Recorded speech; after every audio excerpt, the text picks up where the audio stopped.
Отпускada yaqin sharq mamlakatlaridan biriga kelgan edim. Bu yerda bo'layotgan qurilishni ko'rib, yondan tinch o'tib keta olmadim.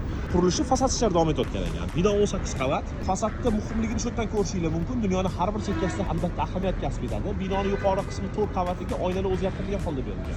Bu esa binoni uzoqdan ham yaqindan ham jozibasini oshirmaydi. Siz ko'rib turgan mana shu uzun elementlar bular oq alyumin listdan foydalanilgan bitta unga rang berilgan. Hozircha alyumin listi ustidagi plyonka sechilgan, uchun ishlab ko'ryapti. Alyumin listlarning qotirilishi alyumin karkas orqali amalga oshirilgan. O'zbekistonda mana shu hali ham churni metalda bo'ladi, o'zimiz to'g'rilashimiz kerak.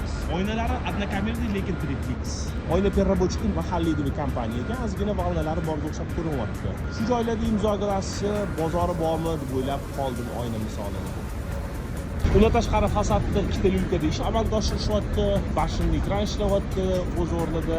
Aynan shu mostchikka tegi qismida mana shu yerdagi elementlarni ham oyna bilan rangini bir xil qilishgan, uni ham alyumin listdan foydalanib qilingan ekan. Sistema shu ustuvchiligini fasadli konstruksiya, stik fasad, silikon bilan o'rtasi qoplanadi. Umuman olganda ishlar shunaqa ketyapti.